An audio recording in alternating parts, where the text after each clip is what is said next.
Hello दोस्तों, नमस्कार। आज की इस वीडियो में हम जैन धर्म कवर करने वाले हैं।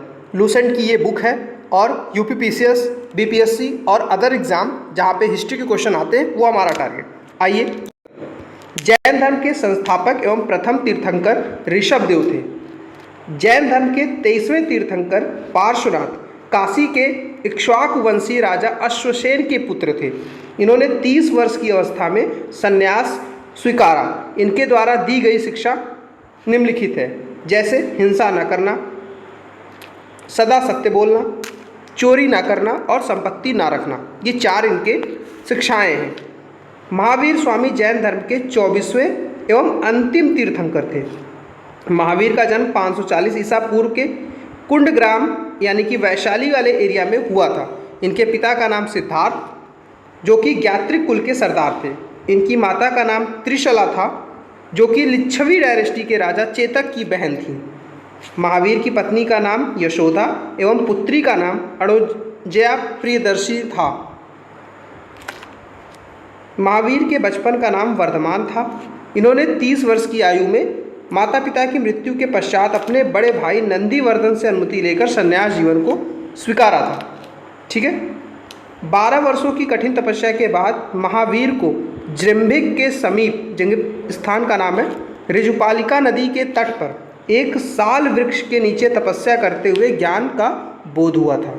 इसी समय महावीर जिन, अरहत और निर्ग्रंथ, जिसका अर्थ होता है जिन मतलब विजेता, अपने इंद्रियों को जीतने वाला, अरहत अर्थात पूजनीय या पूज्य, निर्ग्रंथ अर्थात बंधनहीन, जो किसी भी प्रकार के बंधनों से मुक्त हो। महावीर ने अपने उपदेश प्राकृत भाषा में अर्थात अर्धमागधी भाषा में मुख्यतः दिए। महावीर के प्रथम अनुयायी उनके दामाद यानी कि प्रियदर्शनी के पति जामिल बने। प्रथम जैन भिक्षुणी नयेश दधिवाहन की पुत्री चंपा थी। मतलब जैन धर्म में प्रथम भिक्षुणी जो शामिल हुई उनका नाम क्या था? चंपा। वो कौन थी? तो नरेश दधिवाहन की पुत्री थी। महावीर ने अपने 11 शिष्यों को यानी कि 11 गणधरों में विभाजित किया। अपने शिष्यों को 11 ग्रुप्स में डिवाइड किया, इसे गणधर कहते थे। आर्य सुधर्मा अकेला ऐसा गंधर्व था जो महावीर के मृत्यु के बाद भी जीवित रहा और जो जैन धर्म का प्रथम थेरा या मुख्य उपदेशक बना। ठीक है। लगभग 300 वर्ष या फिर 300 ईसा पूर्व में 12 वर्षों तक भीषण अकाल पड़ा, जिसके कारण भद्रबाहु अपने शिष्यों सहित कर्नाटक चले गए। किंतु कुछ अनुयायी जो उनके अनुयायी थे वो स्थूलभद्र के साथ मगध वाले एरिया में ही रुक गए। भद्रबाहु के लौटने पर मगध के साधुओं ने उनका गहरा मतभेद हो गया, जिसके फलस्वरूप जैन मत में विभाजन हो गया। श्वेतांबर और दिगंबर नाम के 2 संप्रदाय हो गए। स्थूलभद्र के शिष्य श्वेतांबर कहे गए जो सफ़ेद वस्त्र धारण करते थे, वहीं पे भद्रबाहु के शिष्य दिगंबर अर्थात नग्न रहने वाले कहे गए। जैन धर्म के 3 रत्न हैं जिन्हें त्रिरत्न कहा जाता है, जैसे सम्यक दर्शन, सम्यक ज्ञान और सम्यक आचरण। त्रिरत्न के अनुशीलन में 5 महाव्रतों का पालन अनिवार्य है। कौन से वो 5 महाव्रत हैं? अहिंसा, सत्यवचन, अस्तेय, अपरिग्रह और ब्रह्मचर्य। जैन धर्म में ईश्वर की मान्यता को स्वीकार नहीं करता है। जैन धर्म में आत्मा की मान्यता है। महावीर पुनर्जन्म एवं कर्मवाद में विश्वास करने वाले थे। जैन धर्म के सप्त भंगी ज्ञान के अन्य नाम स्यादवाद या अनेकांतवाद हैं। जैन धर्म ने अपने आध्यात्मिक विचारों को सांख्य दर्शन से ग्रहण किया था।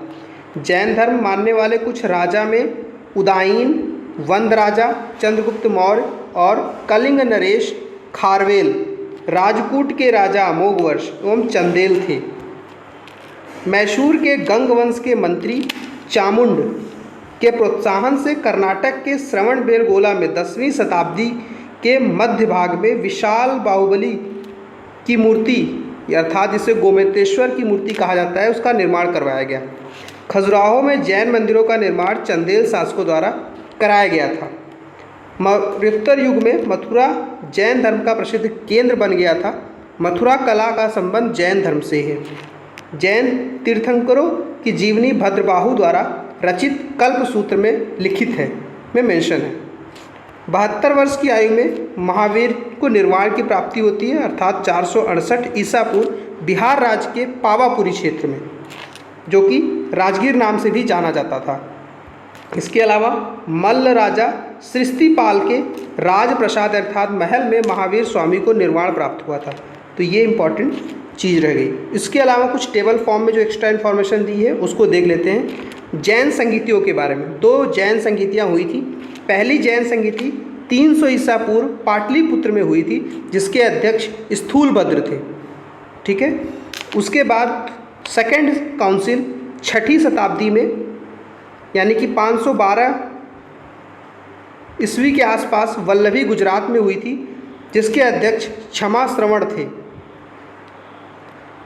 इसके अलावा कुछ जैन तीर्थंकर उनके प्रमुख प्रतीक चिन्हों का यहाँ पे दिया हुआ है। जैसे ऋषभदेव प्रथम तीर्थंकर थे, उनका प्रतीक चिन्ह सांड था।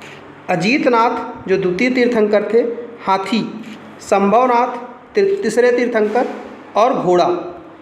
संपार्श ये 7वें थे और इनका स्वास्तिक प्रतीक चिन्ह था। शांतिनाथ 16वें थे, हिरण इनका प्रतीक चिन्ह था। जैसे कि आपने शांतिवन का नाम सुना होगा, तो वहाँ भी हिरणों के लिए फेमस है, तो ऐसा आप याद रख सकते हैं। उसके बाद नामीनाथ या फिर नेमीनाथ 21वें थे, इनका नीलकमल।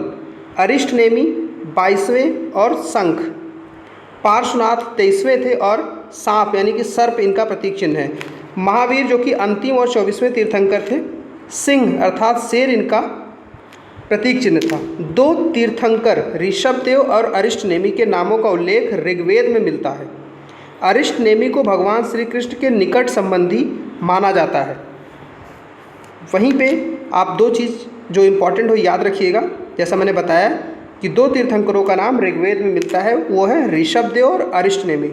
अरिष्ट नेमी यानी कि 22वें तीर्थंकर और ऋषभदेव यानी कि पहले तीर्थंकर।